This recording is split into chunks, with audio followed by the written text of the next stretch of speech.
Če se malo pošalimo, lahko rečemo, da je iz 31. aprila na 1. maj cela Slovenija zaudarjala po dimu. Razlog za to so seveda prižigi kresov, ki tradicionalno potekajo vsako leto ob tem času. V nedeljo smo se odpravili na kresovanje na Markovec nad Koprom, ki ga je organizirala obalna sindikalna organizacija KS90. Obalna sindikalna organizacija je seveda izredno zavezana družbeni odgovornosti in tukaj že več desetletij organiziramo prireditev v počastitev mednarodnega praznika dela. Prireditev se je pričela v taverni, kjer so se zbrali mlajši in starejši. Vsak je prižgal svojo baklo, nato pa so se ob spremstvu pihalnega orkestra Marezike prek promenade podali v hrib do glavnega prizorišča s kresom pri osnovni šoli Antona Ukmarja, kjer so prižgali ogenj.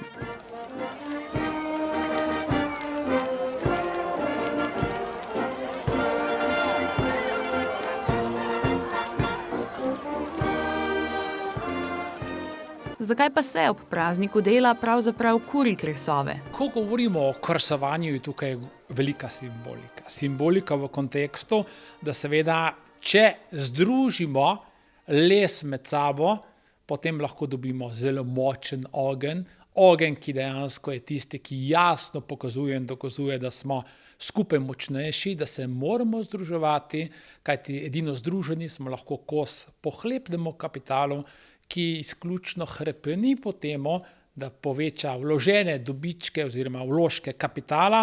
In če pogledamo zgodovino, ponovno v zgodovino, govorimo o tem, da je prišlo do kar nekaj industrijskih revolucij, medtem ko se delavska gibanja niso temu prilagodila, tako da je izjemno pomembno, da seveda se delavstvo zelo jasno zaveda, da sindikalizem nikoli ne more biti uspešen, če ne dobimo pravočasnih informacij o dogajanju v podjetjih, v branži, od delavcev. Wolf ugotavlja, da je slovenski delavec še vedno premalo plačan in da so glede varnega in zdravega delovnega okolja razmere daleč od idealnih.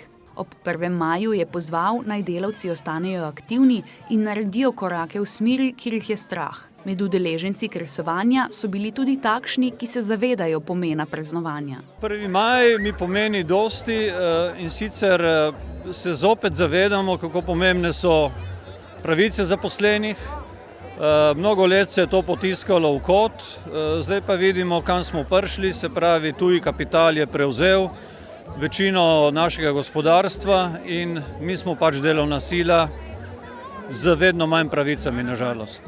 Med obiskovalci pa so bili tudi takšni, ki še niso vstopili v svet dela. A veste, kaj praznujemo danes? Dan dela. Ja, dan dela. Pridemo vedno sem se igrati in uživati. Dokdaj pa boste po konci danes? 12. Pač kres je tam. Tam je ogenj, tam mi se zabavamo. Poslušamo muziko. Ja. Česa se danes veselite? Kresa, muzike, prijateljev.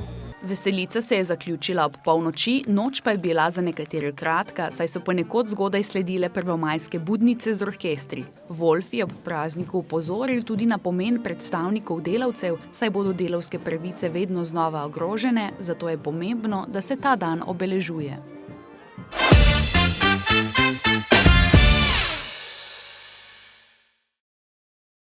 Več kot 5 mesecev po občinskih volitvah občina Ankaran še vedno nima delujočega nadzornega odbora. Sicer so bila imena za sestavo nadzornega odbora potrjena že januarja letos. Člani bi se morali le še dogovoriti, kdo izmed njih bo predsednik, ampak se niso. Konstitutivno sejo je župan namreč prekinil. To pa zato, ker so se člani odbora najprej želeli pogovoriti o programu dela in šele kasneje potrditi predsedujočega, s čimer pa se župan ni strinjal in je sejo prekinil. Sedaj od občinskega sveta pričakuje nove predloge za sestavo nadzornega odbora, s čimer se občinski svetniki ne strinjajo in menijo, da župan ruši delo nadzornega odbora, še preden je ta začel z delom. Res, da župan trdi, da je razlog v tem, da se opozicija ni držala dogovora o izbiri predsednika nadzornega odbora in je na sami seji predlagala svojega. A dejstvo ostaja, ankaranska občina skoraj pol leta po volitvah še vedno nima nadzornega odbora.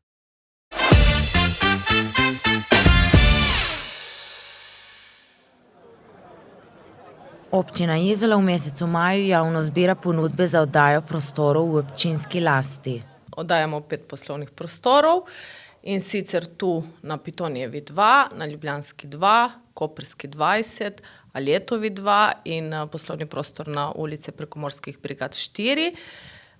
Prvi 4 se bojo oddajali splošno storitveno dejavnostjo, medtem ko se bo zadnji oddajal za gostinsko dejavnost. Na razpis se lahko prijavi vsaka fizična ali pravna oseba s sedežem v Republiki Sloveniji oziroma v Evropski uniji.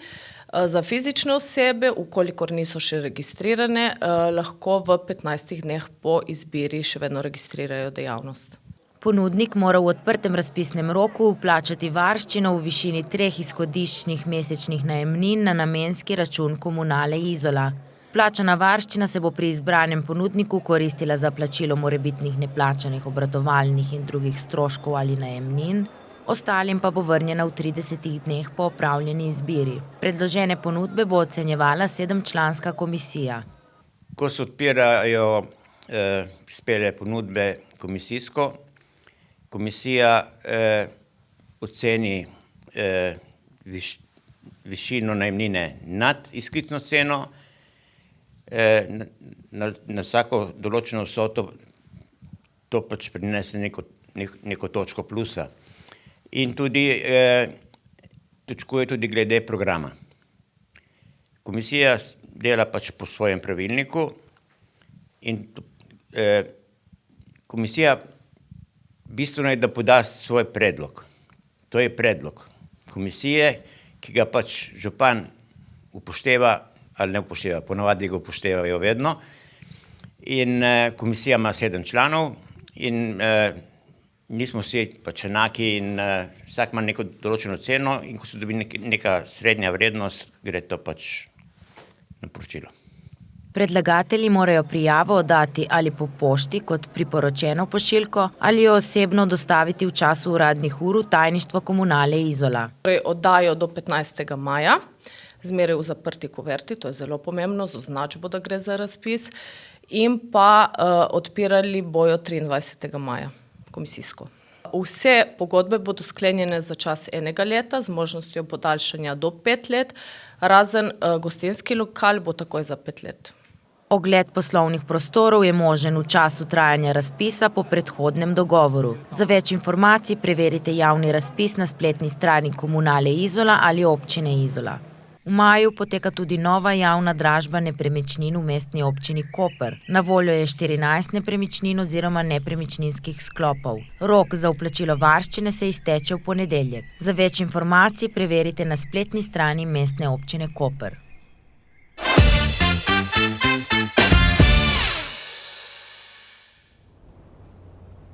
Tretjega maja obeležujemo Svetovni dan svobode medijev. Namen dneva je ozaveščanje državljanov o pomenu svobode medijev in opozarjanje vlade na dolžnost spoštovanja medijske svobode. Svetovni dan svobode medijev je UNESCO prvič razglasil leta 1991 kot odziv na vse pogostejše napade na novinarje. Pred točno 30 leti pa je Svetovni dan svobode medijev razglasila tudi Generalna skupščina Združenih narodov. Na ta dan poudarjamo pomen novinarjev in medijev pri spodbujanju demokracije in človekovih pravic. Opozarjamo tudi na izzive, s katerimi se soočajo novinarji pri svojem delu, kot so cenzura, nadlegovanje in celo fizični napadi, ter se zavzemamo za zaščito novinarjev. Kaj pa o svobodi medijev menijo prebivalci Kopra? Podpiram jo, vendar mislim, da je še vedno nimamo. Zakaj pa ne? Mislim, da politika in gospodarstvo ima veliki vpliv na svobodo medijev. Tudi danes imamo veliki problem z lažnih novic in dezinformacij, kar lahko oblikujejo mnenja posameznika. Da ne obstaja. Zato, ker, no dobro, zdaj so. Ja, mislim, da dosti krat niso. No.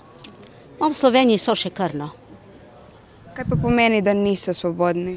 Pomeni, da jih blokirajo, da ne morejo povedati ono, kar hočejo. Ali pa, seveda, zdaj odvisno čigavi so ti mediji, lahko zgubijo službo. Ne? Ja. Mislite, da je situacija v Sloveniji dobra? Mislim, da ja, da ni tako hudo. Niko po svetu. No. Smo tam nekje, no, ampak neki je, neki ne, ampak v glavnem je v redu. No. Pa ja, mislim, da je v redu. Mislite, da so mediji slobodni, da imaju pravo govora? Mislim, da ima. Da je slobodno sve.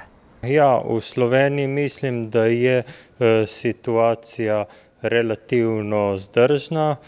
Mislim, da so mediji precej na nivoju in čeprav so nekateri problemi na tej nacionalni radioteleviziji, menim, da je situacija kolikor toliko še sprejemljiva.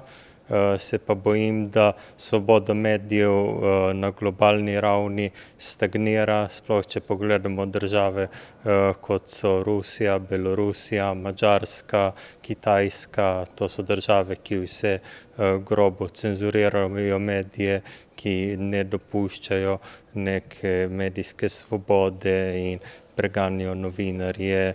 Po mojem, da je vse v redu. A mislite, da imamo svobodne medije? Ma ne toliko, 100%, manjka še. Kaj pa manjka? Manjka še, ker eni so dosti privrženi vladi, predsjedništvu in to. It depends. I mean, there's Rumble, there's YouTube. You know, YouTube's not that free. I don't really watch television, but Rumble is a relatively free platform. So I'd say if you want to put your stuff out there, for sure there's stuff that you can be free on, you know. There's media that is free, there's media that is not so free, there's some stuff that is not talked about. But yeah, you know, check out Rumble. Svobodni medija slabo, mene eno in isto. Veš? Zakaj pa? Ja, čuješ, bi mogli malo več misliti, ne samo na denarček, ne. To je to.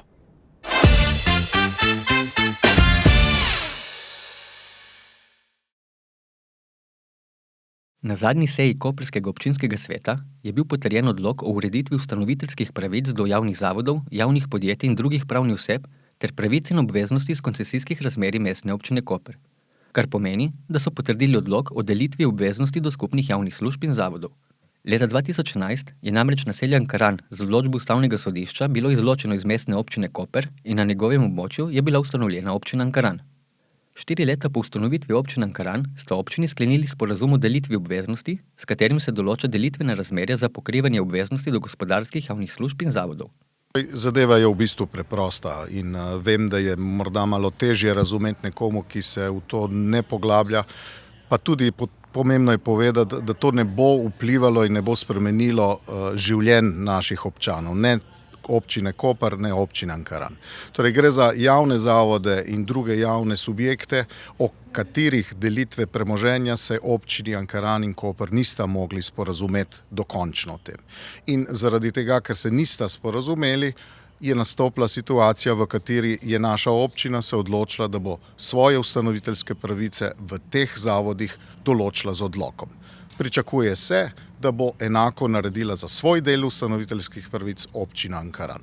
Ker pa občini premoženja niste v celoti razdelili sporazumno, je občinski svet potrdil delitvene razmerja na podlagi zakona o lokalni samoupravi, ker se pravice in obveznosti razdelijo v sorazmerju s številom prebivalcev posamezne občine. Po tej logiki se pri razdelitvi uporabi razmerje 94,05% za Mestno občino Koper in 5,95% za občino Ankaran. Zakon o lokalni samoupravi je namenjen ravno temu, za kar ga imamo, torej lokalni samoupravi. In v primeru, da pride do razdelitve prej enotne, v našem primeru Mestne občine Koper in nastanek Mestne občine Koper nove in občine Ankaran v okviru stare, je določeno, da v tem primeru se morata te dve novi občini dogovoriti o tem, kako boste upravljali z premoženjem, ki je tvorilo predhodno veliko večjo občino, Mestno občino Koper. In temu je namenjen zakon.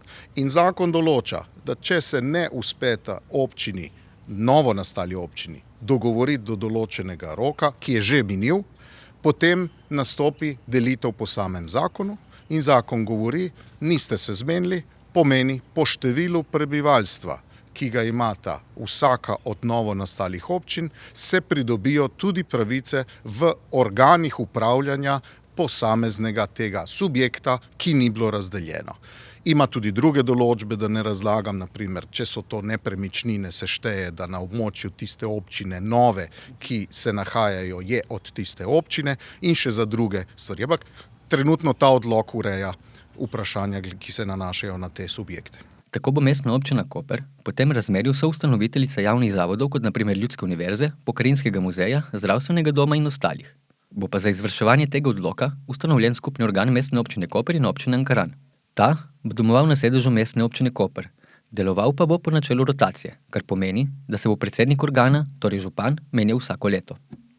Skupni organ upravljanja je obvezan organ, kolikor nastopi ta situacija, ki je nastopila med občino Ankaran in občino Koper. Torej, ko pride do tega, da sta dve občini vključeni, naprimer v obalnih lekarnah ali v gasilski brigadi, ki skupaj morata upravljati z tem premoženjem in sprejemati odločitve, ki so pomembne za izvajanje dejavnosti teh zavodov, potem mora biti ustanovljen organ, ki tehnično uredi, kako se bo to dejansko izvajalo.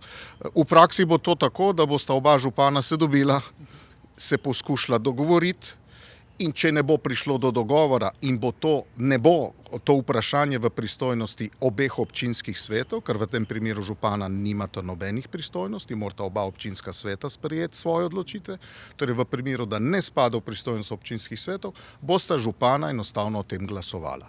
In če bo prišlo do tega, da res ne morata doseči, čeprav je dolžnost nas politikov, da jim tako reči, da se zmenimo, potem v skrajni situaciji bo lahko občina Koper v teh zelo omejenih vprašanjih preglasovala občino Ankaran. Jaz verjamem, da do teh primerov sploh ne bo prišlo, ker smo tudi tako zaenkrat v teh raznih zavodih, naprimer, če lahko omenim, ali pa ne zavodih, podjetjih, Rižanski vodovod, že zdaj tako funkcionirali, pa tam sta, kot veste, udeležena še občina Piran pa občina Izola, torej 4 občine so morale vedno sprejemati odločitve. In ja, včasih imamo različna stališča in zato je demokracija, ne? Tisti, ki ima več glasov, tisti v tistem trenutku sprejme določeno odločitev.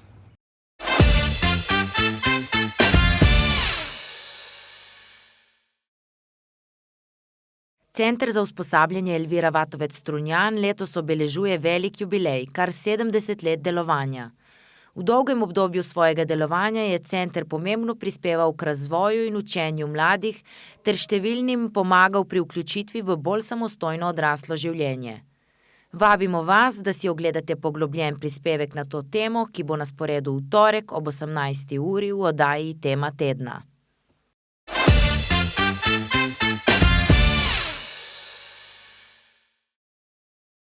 Napoli je prvič po 33 letih zmagal titulo državnega prvaka Italije.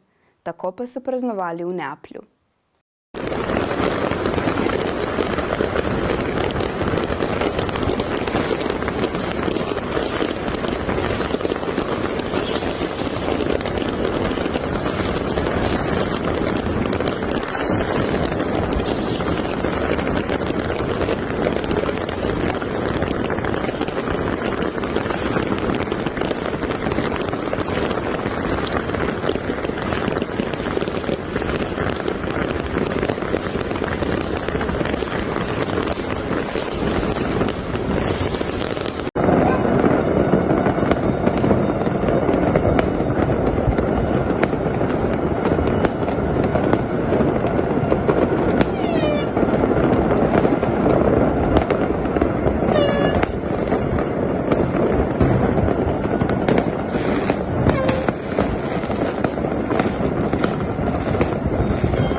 Zdravo! Prazničnega vzdušja je konec, na slovenski obali pa se še kar naprej dogaja. Tokratni nabor dogodkov se vrti okoli Izole. V prihodnjih dneh bo na izbiro nekaj koncertov, sproščeno vzdušje v knjižnici, razstava in pa stand-up večer. Prvi na vrsti je kulinarični dogodek, ki se bo v soboto 6. maja odvijal v Izoli. Severni izolski pomol se bo namreč ponovno preimenoval v Pomol okusov. Kulinarično doživetje, ki se bo pričelo ob 11. uri zjutraj in trajalo vse do večera, bo temeljilo na ulični hrani lokalnih okusov. Istega dne, torej v soboto ob 8. zvečer, se bo v Centru mladih Koper odvijal elektronski večer For the Wicked. V prvem delu dogodka bo večer zaznamovala trap glasba. Nastopili bodo Lupo MC, Iluftora, April in Tomzi. Drugi del večera pa bosta popestrila dva ljubljanska DJ-ja. Dvidevac pod zvrstjo Ghetto House in pa Zorkov z drum and bass žanrom. Če pa si želite mira, tišine in sproščanja ob mantrah s kitaro, ste vabljeni v mestno knjižnico Lucija. V ponedeljek 8. maja ob 18. uri bo tam namreč Andrej Pešec vodil meditativno glasbeni večer. Če pa igrate kakšen instrument, še toliko boljše, ker ga lahko prinesete s seboj in še sami prispevate k sproščujočemu vzdušju. Če si v nasprotnem primeru želite malo bolj kaotičnega večera in smeha s pivom v roki, pa ste istega dne vabljeni v Hangar bar. Ob 8. uri se bo tam pričel prvi večer cikla stand-up dogodkov Poletje smeha. Tokrat bo nastopil Igor Drljo, ki prihaja iz Zagreba. In zase pravi, da je mali človek velikih možnosti in še večjega smisla za humor. V torek 9. maja obeležujemo dan zmage nad fašizmom in nacizmom. V ta namen se bo v izolskem parku Pietro Coppo ob 19. uri pričela proslava. Nastopil bo moški pevski zbor Delfin z Marjetko Popovski. V sredo 10. maja bo ob 19. uri v izolski mestni knjižnici potekala predstavitev knjige Izbira je tvoja. Predstavitev bo potekala v obliki interaktivnega predavanja z avtorico knjige Simono Zagorc. Vabljeni torej, če si želite boljše razumeti svoje notranje procese in izboljšati svoje medosebne odnose ter komunikacijo. V izolski galeriji Alga pa je ponovno čas za novo razstavo. V četrtek 11. maja ob 19. bo tam namreč potekala otvoritev slikarske razstave. Tokrat bo svoja dela razstavljalo likovno društvo Tuba. Razstava pa bo posvečena slovenskemu pripovedovalcu ljubezenskih zgodb Ivanu Tavčarju, ker letos obeležujemo 100. obletnico njegove smrti. Njegova povest Cvetje v jeseni je tako navdih za slikarsko razstavo z imenom Cvetje v barvah. V petek 12. maja ob 8. uri zvečer vabljeni v auditorij Portorož. Tam obljubljajo večer glomazne poezije in razmajenega džeza. S svojim stand-up jazz kvartetom bo nastopil Rambo Amadeus. Njegove pesmi zaznamujejo satirična besedila o naravi navadnega človeka in nesmiselnosti lokalne politike. Vse to ob elementih turbo folka in drum and bassa. Pa prisluhnimo skladbi Recesivni gen z najnovejšega albuma Brod Budala.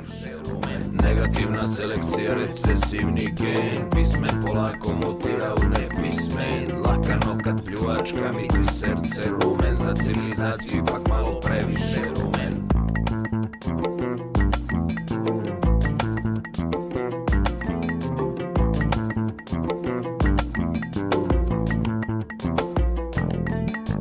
Znanje udavila arogancija, nad usahlom empatijom procvjetala patetika, iskreno zaražena epidemijom demagogije, skromno... Istega večera, torej v petek, pa se bo v Centru mladih Koper pričel koncert za ljubitelje punka, alternative, originalnosti in humorja. Nastopili bosta dve glasbeni skupini, Grafenberg und die Alkotesters, ki se radi osredotočajo na socialno, etnično in zgodovinsko problematiko istrskih krajev, in pa druga skupina Semi Pro, ki pa preigrava avtorsko rock glasbo. Petkov večer pa lahko preživite še v izolskem baru Hangar. Ob 9. uri bo na oder stopila glasbena skupina The Doors 2.0, ki preigrava skladbe legendarne zasedbe 60. let. Hvala gledalke in hvala gledalci za pozornost, uživajte in se vidimo naslednji teden.